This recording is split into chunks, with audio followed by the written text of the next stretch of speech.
तो इसमें था, पहला था रासायनिक तथा जोखिम भरे अपशिष्टों के कन्वेंशन। इस विषय में 1982 में जो यूएनईडीपी के जो कार्य जो ने निर्णय लिया कि जो जोखिम भरे अपशिष्ट हैं उनका पर्यावरणतः सही प्रबंधन करना चाहिए, जिसके परिणाम स्वरूप जोखिम भरे अपशिष्टों की देशांतरी गति और निपटान के नियंत्रण के लिए बेसेल समझौता हुआ, जो कि 5 मई 1992 को हुआ था। बेसेल समझौता, बेसेल समझौता कहते हैं इसे। 5/5/1992 को ये बेसेल समझौते के तहत ये सिस्टम शुरू हुआ, यानी रासायनिक तथा जोखिम भरे अपशिष्टों पे बेसेल समझौता हुआ 5 मई 1992 को। इसमें इस समझौते में कुछ डिसीजन लिए गए। उसमें पहला डिसीजन के साथ साथ कुछ सिद्धांत बनाए गए, क्योंकि सिद्धांत पे इनको काम करना अनिवार्य था। तो उन सिद्धांतों में कुछ बनाए गए थे। जैसे पहला ये था कि जोखिम भरे जो अपशिष्ट हैं उनकी सीमा पार गति को घटा दिया जाए और इतना न्यूनतम कर दिया जाए कि जितना कि वह पर्यावरण की दृष्टि से ठीक प्रबंधन के समारूप हो, यानी इतना कम कर दिया जाए कि वो आराम से पर्यावरण के लिए खतरा उत्पन्न न करे और उसका ठीक तरीके से प्रबंधन किया जा सके, इतना उसको कहा गया। दूसरा उसमें उसका सिद्धांत ये रखा गया कि जो जोखिम भरे अपशिष्ट हैं उनको उपचारित करने की व्यवस्था हो और उसके बाद ही उसके उत्पादन के स्रोत से अधिक निकट स्थान पर उसको निपटाया जाए, यानी जहाँ उसका उत्पादन हो रहा है उसके पास ही, उसके निकट ही उसको निपटा दिया जाए, उसको हैंडल कर दिया जाए, उसको तरीके से मैनेजमेंट उसका कर दिया जाए।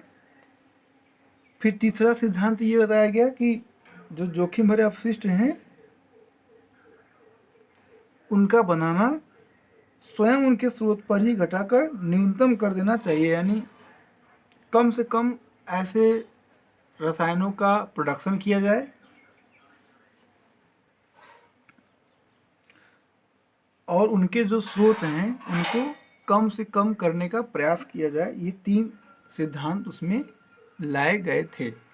अब दूसरा है ओजोन परत की सुरक्षा के लिए कन्वेंशन हुआ था, जो कि काफ़ी बड़ा गंभीर विषय है।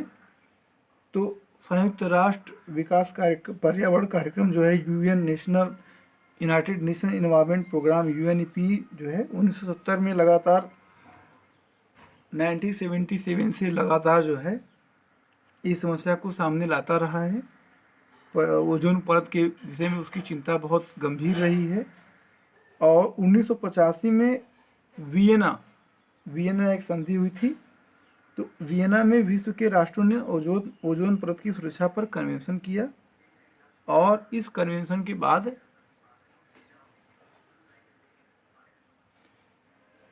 कई राष्ट्रों ने जो शामिल हुए थे उन्होंने जिम्मेदारी ली कि वे ओजोन परत की सुरक्षा करेंगे। वायुमंडलीय प्रक्रियाओं और ओजोन रिक्तीकरण के कारण जो गंभीर समस्याएं उपज रही हैं उनको बेहतर समझने के लिए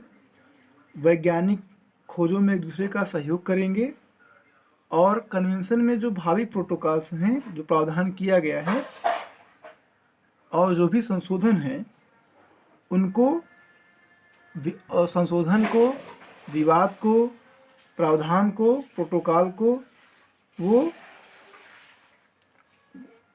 कौन कौन सी विधियां हैं उनको स्पष्ट किया गया। और इसके बाद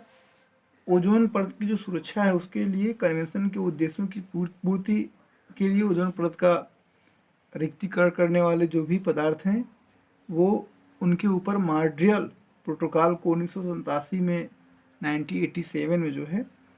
विभिन्न राष्ट्रों ने उस पर स्वीकार किया और उसके बाद अब तक उसमें 5 बार संशोधन किए जा चुके हैं, यानी ओजोन परत पे जो ओजोन परत को हानि पहुंचाने वाले कारक हैं उनके ऊपर 1987 में मॉन्ट्रियल प्रोटोकॉल हुआ, और अब तक, तब से लेके अब तक, अभी तक उसमें 5 बार संशोधन किए जा चुके हैं। और उसके नियंत्रण को सशक्त करने के लिए, यानी काफ़ी कड़ा करने के लिए कई सारे प्रावधानों को जोड़ा गया है। उसमें पहला था लंदन का 1990 का 1990 का प्रावधान, कोपेनहेगन का 1992 का प्रावधान, वियना का 1995 का प्रावधान, मॉन्ट्रियल का 1997 का, और 1999 में बीजिंग में हुआ था। तो ये जो प्रोटोकॉल हुए थे उनका उद्देश्य था कि जो मानव निर्मित ओजोन रिक्ति करड़ी जो पदार्थ हैं उनके निष्कासन को कम से कम किया जा सके या अंत में समाप्त कर दिया जाए, ऐसा लक्ष्य रखा गया। और इसके लिए वियना सम्मेलन और मॉन्ट्रियल प्रोटोकॉल ये बहुत प्रभावशाली माना जाता है कि जो भी ओजोन परत को कम करते हैं या क्षतिकारी जो रसायन हैं उनको कम से कम कर किया जाए या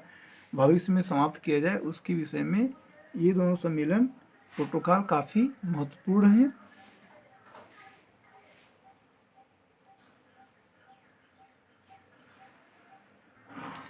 तो इस तरीके से हम लोग समझे। अब आता है नेक्स्ट, जलवायु परिवर्तन पर जो कन्वेंशन हुए हैं 1980 के दशक में। तो जैसा कि अभी हम लोग देख रहे हैं कि कंटिन्यू मौसम जलवायु में परिवर्तन हो रहा है, ग्लोबल वार्मिंग की समस्या उत्पन्न हो रही है और एक बहुत बड़ा वैश्विक चुनौती उत्पन्न हो चुका है। लगातार जो ग्रीन हाउस गैसेस हैं उनमें वृद्धि हो रही है, और ग्रीन हाउस प्रभाव यानी ग्रीन हाउस इफेक्ट भी कहते हैं। तो इस प्रकार से जो ग्रीन हाउस गैसेस हैं उसमें carbon dioxide, methane, nitrous oxide या CFC गैसें मुख्य रूप से आती हैं। ग्रीन हाउस गैसों में जो वाटर वेपर होता है वो भी बहुत बड़ा एक महत्वपूर्ण स्रोत माना जाता है कि उससे भी जो है वो ग्लोबल वार्मिंग की समस्या उत्पन्न होती है, उसमें वो कंट्रीब्यूट करता है। यानी जितनी भी गर्म चीज़ें जो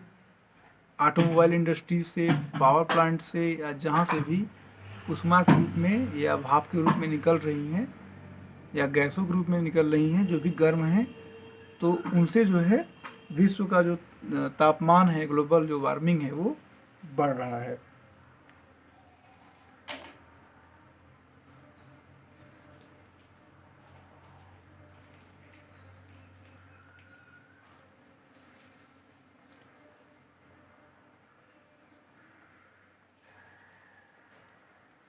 अब इन जो ग्रीन हाउस गैसेज हैं इनको कम करने के लिए बहुत सारे राष्ट्रों ने नई नई पॉलिसीज़ बनाई है, नीतियाँ बनाई हैं, कई सारे अंतर्राष्ट्रीय सम्मेलन हुए हैं। और इसके ऊपर जो है अंतर्राष्ट्रीय स्तर पर जलवायु परिवर्तन से जो उपजने वाला खतरा है उसको कम करने के लिए और सभी लोग उस पर सक्रिय हों, ऐसे चीज़ों पे मजबूती से काम करने के लिए जलवायु परिवर्तन पर संयुक्त राष्ट्र ढांचा समझौता यानी UN framework convention on climate change, जिसे हम लोग UNFCCC कहते हैं, यही जो है एक युगांतकारी अंतर्राष्ट्रीय संधि है। और इसे 1992 में रियो डी जेनेरो में पर्यावरण एवं विकास पर संयुक्त राष्ट्र के सम्मेलन में रखा गया और वहाँ से ये डिसीजन लिया गया। और इसमें जो देश शामिल हुए थे उनको ये वचनबद्ध बनाया गया कि ग्रीन हाउस गैसों के मानव जनित निष्कासनों को इतने स्तर तक नीचे ले आना है जिनसे जलवायु तंत्र में खतरनाक मानव जनित जो दखल है वो रुक जाए, और साथ ही ये स्तर प्राप्त हो जाए जिससे विविध परितंत्र स्वतः ही जलवायु परिवर्तन के लिए अनुकूलित हो जाए, खाद्य उत्पादन को खतरा न हो ये भी सुनिश्चित किया जाए, और आर्थिक विकास एक निर्वाहशील रूप में होता रहे, ये उसमें लक्ष्य रखा गया। अब जलवायु परिवर्तन के सम्मेलन के उद्देश्य में कई सारे प्रोटोकॉल हुए। उसमें क्योटो प्रोटोकॉल जापान में 19 दिसंबर 1997 में हुआ, और इस सम्मेलन को क्योटो प्रोटोकॉल के नाम से जाना जाता है। इसमें विश्व के कई सारे राष्ट्रों की सहमति हुई और संधियां भी हुई। फरवरी 2005 से इन संधियों को लागू किया गया है। इस प्रोटोकॉल में मुख्य रूप से ये कहा गया कि एनेक्से यानी एनेक्से जो राष्ट्र यानी अधिकतर विकसित देश जो हैं, उनकी ये वचनबद्धता है कि वे अकेले या साथ में ये सुनिश्चित करेंगे कि उनके परस्पर जोड़कर जो मानव जनित कार्बन डाइऑक्साइड निष्कासन है वो उतनी ग्रीन हाउस गैसों के समतुल्य है से अधिक नहीं होंगे जितने कि वो प्रोटोकॉल से एनेक्से बी देश से उत्पन्न करेंगे। अर्थात जो भी ए यानी जो बहुत विकसित देश हैं वे उतना ही उत्पन्न करेंगे, यानी जो बीबी यानी जो उनसे कम डेवलप देश हैं उनसे अधिक वो कार्बन डाइऑक्साइड का उत्सर्जन नहीं करेंगे। और फिर इसमें जो है फिर उसके बाद जो कम विकसित देश हैं वो चाहे एक साथ कर सकते हैं ऐसा या अलग अलग कर सकते हैं, यानी अपनी कार्बन में कटौती करेंगे। जो उनसे कम विकसित देश हैं उनसे वो कभी भी कम कार्बन उत्सर्जन उनसे ज़्यादा कार्बन उत्सर्जन नहीं करेंगे।